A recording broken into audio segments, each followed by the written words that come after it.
আমেরিকার সব ধরনের ভিসা বন্ধ হয়ে গেল। কিসের ইমিগ্রেন্ট ভিসা, কিসের স্টুডেন্ট ভিসা, কিসের ট্যুরিস্ট ভিসা, যে ধরনের ভিসাগুলো ছিল সবগুলাই ফ্রিজ হয়ে গেল বা বন্ধ হয়ে গেল। এইরকম বিভিন্ন ধরনের মিসকনসেপ্ট চারদিকে ঘুরে বেড়াচ্ছে। তাই ভাবলাম একটা ছোটো ভিডিওর মাধ্যমে আপনাদেরকে একটু জেনারেল নলেজ শেয়ার করি। অ্যাকচুয়ালি বিষয়টা হচ্ছে কি, সব ধরনের ভিসা ক্যাটাগরি এখনও বন্ধ হয় নাই বা ফ্রিজ হয় নাই। Just immigrant visa that means যারা অধিবাসী হয়ে আসে অথবা যারা পার্মানেন্টলি ইউএসএতে মুভ করে তাদের জন্য যে ভিসাটা আছে সেই ইমিগ্রেন্ট ভিসা অনলি তারা পজ করছে বা ফ্রিজ করে রাখছে, বা যেটা বলতে পারেন আপাতত এই ভিসাটা হচ্ছে না। সো এই ইমিগ্রেন্ট ভিসা ছাড়া অন্যান্য যে ভিসা ক্যাটাগরিগুলি রয়েছে সেগুলো আপনারা স্টিল সেগুলোর থ্রুতে এখনও আসতে পারবেন।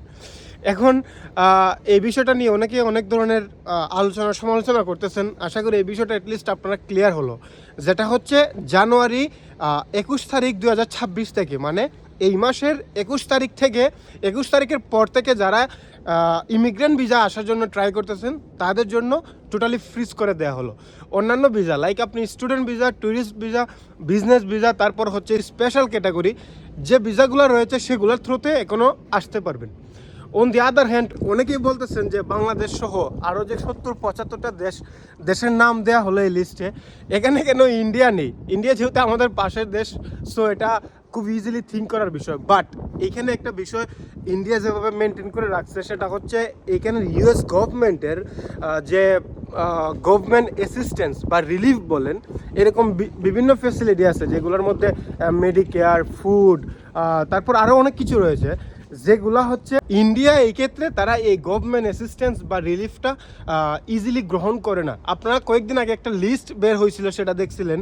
অ্যাকচুয়ালি সেইখানে হয়েছে কি, বাংলাদেশের পার্সেন্টেজ দুঃখজনক হলেও সত্য, সেটা হচ্ছে প্রায় 54%। ক্যান ইউ ইমাজিন, যদি 100টা ফ্যামিলি থাকে এর মধ্যে 54টা ফ্যামিলি এই গভর্নমেন্ট অ্যাসিস্ট্যান্স গ্রহণ করে থাকে। আসলে সব ফ্যামিলি বলা যায় না। আবার আরেকটা বিষয় কি, পার্সেন্টেজ তো বলে যে 100টা ফ্যামিলি থাকলে এর মধ্যে 54টা ফ্যামিলি এই ধরনের অ্যাসিস্ট্যান্স গ্রহণ করে থাকে, যে কারণে আমাদের দেশের নাম লিস্টের প্রথমে চলে আসছে। সো দুঃখজনক হলেও সত্য, কিছু করার নাই। বাট এখানে কষ্ট লাগে কি, তাদের ভাবসাবের কারণে আপনি আশেপাশে যাইতে পারবেন না, এরকম তারা ভাবসাব নেয়, অথচ দেখা যায় তারাই গভর্নমেন্ট রিলিফ নেয়। সো আসলে এই বিষয়টা হাস্যজনক হলেও এটাই সত্য যে তাদের কারণে হয়তোবা আজকে এরকম সুযোগ সুবিধা থেকে মানুষ বঞ্চিত হচ্ছে। ইভেন নিয়ার ফিউচারে এই জিনিসগুলো আরও স্ট্রিক্ট হবে। দেখেন, আমি আবারও বলতেছি, সব ফ্যামিলি কিন্তু এরকমটা করে না।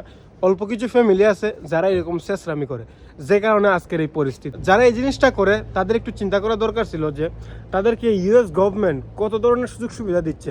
ইভেন তারা চাইলেও অনেক কিছু করতে পারে। আপনারা জানেন যে ইউএস হচ্ছে ল্যান্ড অফ অপরচুনিটি। সো তারা এই জিনিসগুলা সুযোগকে কাজে না লাগিয়ে যত ইজি বা শর্টকাট যত ওয়ে আছে সেগুলা গ্র্যাব করে, যার কারণে আজকের এই পরিস্থিতি। এনিওয়ে, আবার অনেকেই বলতেছে যে এখানে শুধুমাত্র ইমিগ্রেন্ট ভিসা কেন পজ করা হইলো বা স্থগিত করা হইলো, অন্যান্য ভিসা কেন স্থগিত করা হইলো না।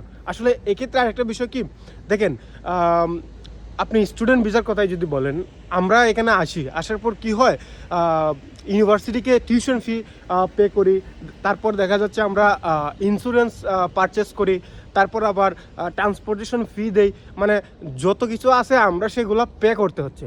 আর অন্যদিকে ইমিগ্রেন্ট ভিসা হলে বেশিরভাগ সময় দেখা যাচ্ছে কি সরকার এগুলো পে করতে হচ্ছে। ইভেন সরকারের অনেক ধরনের রেসপন্সিবিলিটি থাকে, ইমিগ্রেন্ট যারা আছে বা এখানের সিটিজেন যারা আছে তাদেরকে টেক কেয়ার করতে হয়। সেই ক্ষেত্রে কিন্তু বিরাট একটা বাজেট দরকার। সো এখন যারা অ্যাকচুয়ালি এগুলা নেয়ার যোগ্য তারা তো এটা নিচ্ছেই, ইভেন এটাকে অনেক মিস ইউজ করতেছে, যাদের একদমই প্রয়োজন নাই তারাও এগুলো নিচ্ছে, যে কারণে এন্ড অফ দ্য ডে সরকার অনেকটাই চাপের মধ্যে পড়ে যাচ্ছে। আই থিঙ্ক এটার কারণে হয়তো বা, but I am not sure. তো আরও অন্যান্য দিক রয়েছে যে কারণে গভর্নমেন্ট এই ডিসিশন মেক করতে বাধ্য হয়েছে। তো হয়তো বা নিয়ার ফিউচারে এটা একটু ডিফারেন্ট হইতে পারে, বা ওরা যেটা ভালো মনে করে সেই ডিসিশন আবার মেক করবে। বাট এই পর্যন্ত আমি মনে করি আসলে এটা একটা গুরুত্বপূর্ণ ইস্যু। তারপরেও যারা আপনারা এই বিষয়ে কুছ খবর রাখেন বা আপনারা তো অনেক কিছু বুঝেন, সো আপনারা কি মনে করেন এই যে ভিসা ফ্রিজ হলো বা স্থগিত করে দিল, এইটার পিছনের কারণগুলো কি কি হতে পারে চাইলে আপনারা কমেন্ট করে শেয়ার করতে পারেন, সেক্ষেত্রে অনেকের কনফিউশন দূর হবে। সো আপনার অপিনিয়ন জানাতে পারেন। সবাই ভালো থাকবেন, আশা করি সবাই বুঝতে পেরেছেন। ঠান্ডা অনেক বেশি, ঠিক আছে, সবাই ভালো থাকুন, সুস্থ থাকুন, বাই বাই।